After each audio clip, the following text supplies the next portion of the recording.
దేశంలో అన్ని చేంజ్ అయ్యాయి, మీ నగలు కూడా చేంజ్ చేయండి. మీ పాత నగకు గ్రాముకి 150 రూపాయలు ఎక్స్ట్రా పొంది కొత్త నగలు తీసుకోండి. అదే తక్కువ తరుగుకు మీ లలితలో మాత్రమే.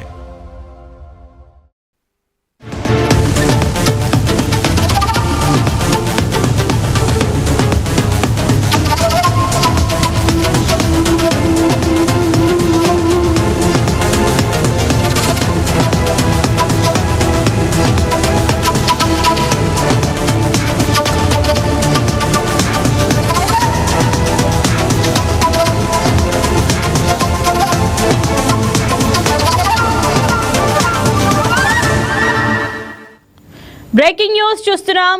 కలియుగ ప్రత్యక్ష దైవం శ్రీ వెంకటేశ్వర స్వామి వారి దర్శనానికి తిరుమలలో భక్తుల రద్దీ రోజు రోజుకు పెరుగుతోంది. సెలవులు, శుభముహూర్తాల నేపథ్యంలో దేశంలోని వివిధ రాష్ట్రాల నుండి పెద్ద ఎత్తున భక్తులు తిరుమలకు తరలి వస్తున్నారు. టోకెన్ లేని భక్తులకు సర్వదర్శనానికి ప్రస్తుతం 20 నుంచి 24 గంటల సమయం పడుతుండగా దర్శనం కోసం శిలాతోరణం వరకు క్యూ లైన్ కొనసాగుతుంది. మరోవైపు నిన్న ఒక్కరోజు 82,000 మందికి పైగా భక్తులు శ్రీవారిని దర్శించుకోగా 32,000 మందికి పైగా తలనీలాలు సమర్పించారు. శ్రీవారి హుండీకి 3.76 కోట్ల ఆదాయం సమకూరగా 4.43 లక్షల లడ్డూలను టీటీడీ విక్రయించింది.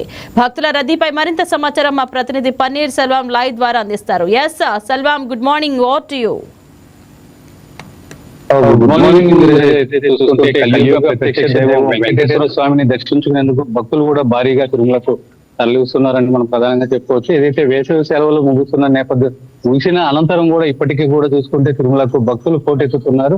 ఈ నేపథ్యంలో ప్రస్తుతం వైకుంఠం 1 అలాగే నారాయణగిరి ఉద్యానవనంలో ఉన్నటువంటి కంపార్ట్మెంట్లు కూడా పూర్తి స్థాయిలో నిండి అనంతరం కూడా శిలాతోరణం వరకు క్యూ లైన్ లో భక్తులైతే వేచి ఉన్నారు. వీళ్ళకి సంబంధించి 20 నుంచి 24 గంటల సమయం పట్టే అవకాశం ఉందని కూడా ఇటు అధికారులు వెల్లడిస్తున్నటువంటి పరిస్థితి. ఇక ఎస్ఎస్డి టోకన్లకు సంబంధించి చూసుకుంటే సుమారు 6 నుంచి 8 గంటల సమయం పడుతుందని, అదేవిధంగా 300 రూపాయల టికెట్లకు సంబంధించి చూసుకుంటే 6 గంటల సమయం పట్టే అవకాశం ఉందని చెప్పి కూడా ఇటు అధికారులు అయితే కూడా వెల్లడిస్తున్నటువంటి పరిస్థితి. ఇక నిన్నటి రోజున 82,255 మంది భక్తులు దర్శించుకోగా అందులో 32,683 మంది భక్తులు స్వామివారికి తలనీలాలు సమర్పించి కూడా మొక్కులు చెల్లించుకున్నారు. ఇక ఉండి ద్వారా కూడా చూసుకుంటే 3.76 కోట్ల రూపాయలు ఆదాయం లభించినట్టు, అదేవిధంగా నిన్నటి రోజున 4.43 లక్షల లడ్డూలను భక్తులకు విక్రయించినట్టు కూడా టీటీడీ పేర్కొంది. ఇక అదేవిధంగా చూసుకుంటే 2.64 లక్షలుగా మంది భక్తులకు కూడా అన్న ప్రసాదాలు పంపిణీ చేసినట్టు, దాంతోపాటు 3,496 మంది భక్తులకు కూడా ఇటు వైద్య సేవలు అందించినట్టు కూడా టీటీడీ అయితే కూడా తెలిపినటువంటి పరిస్థితి. అయితే వచ్చేటువంటి భక్తులకు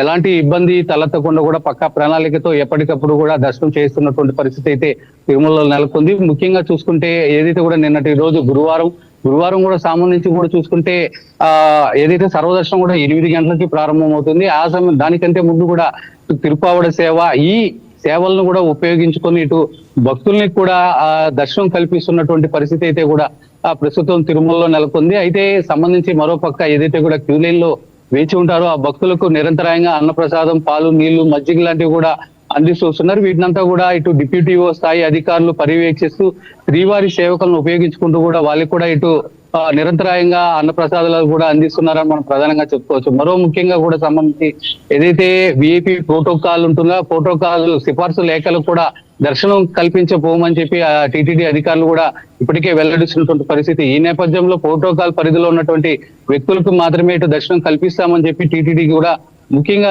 సూచిస్తున్నటువంటి పరిస్థితి. మరోపక్క ఏదైతే కూడా భక్తులకు ఏదైతే ఒకవేళ దర్శనం చేసుకోకపోయినా కూడా లడ్డూలు, ఈ కోరిన లడ్డూలు ఇచ్చే విధంగా కూడా టీటీడీ పక్క ప్రణాళికలు అయితే ఏర్పాటు చేసింది. దీనికి సంబంధించి చూసుకుంటే మామూలుగా ప్రతినిత్యం కూడా 4 నుంచి 4,50,000 లడ్డూల వరకు కూడా ఇటు తయారు చేస్తుంటారు. ఈ నేపథ్యంలో అంటే 2 షిఫ్ట్లుగా కూడా ఇటు పోటు కార్మికులు అయితే కూడా తయారు చేస్తుంటారు.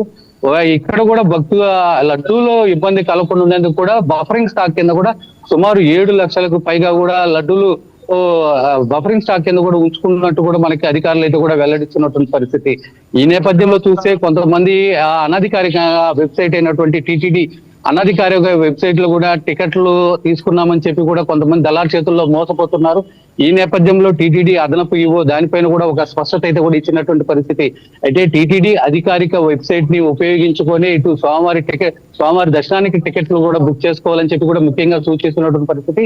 అయితే ఇలాంటి నకిలీ వెబ్సైట్ల ద్వారా ఎవరైనా టికెట్లు బుక్ చేసుకోవడం కూడా మోసపోవద్దని కూడా ముఖ్యంగా సూచించినటువంటి పరిస్థితి. అలాంటివి ఏదైనా తమ దృష్టికి వస్తే వెంటనే టీటీడీ కాల్ సెంటర్ కూడా ఫోన్ చేయాలా, లేదంటే ఈ టీటీడీ విజిలెన్స్ వింగ్ విభాగానికి కూడా ఫోన్ చేసి సమాచారం అందించాలని చెప్పి కూడా ముఖ్యంగా చెప్తున్నటువంటి పరిస్థితి. మరోపక్క ఏదైతే తిరుమలకి తమ సొంత వాహనాల్లో కూడా తిరుమలకి భక్తులు అధికంగా వస్తుంటారు. ఈ నేపథ్యంలో వాళ్ళు ఎక్కడ పడితే కూడా అక్కడ వాహనాలను నిలిపేసి ఇతర భక్తులకు కూడా ఇబ్బంది కలిగించే విధంగా కూడా కలిగిస్తుంటారు. కాబట్టి ఈ నేపథ్యంలో వాళ్ళకైతే కూడా ఏదైతే టీటీడీ కేటాయించినటువంటి పార్కింగ్ స్థలాలు ఉన్నాయో ఆ పార్కింగ్ స్థలాల్లో తమ వాహనాల్ని పార్క్ చేసుకొని అనంతరం కూడా ఇటు స్వామివారిని దర్శించుకోవాలని చెప్పి కూడా ముఖ్యంగా కోరుతున్నటువంటి పరిస్థితి. మరోపక్క ప్రధానంగా టీటీడీ బ్రాడ్కాస్టింగ్ ద్వారా కూడా ఎప్పటికప్పుడు భక్తులను కూడా అప్రమత్తం చేస్తూ టీటీడీ సూచనలు సలహాలు కూడా పాటిస్తూ స్వామివారిని కూడా దర్శించుకోవాలని ముఖ్యంగా కూడా చెప్తున్నటువంటి పరిస్థితి. Right, thank you Selvam.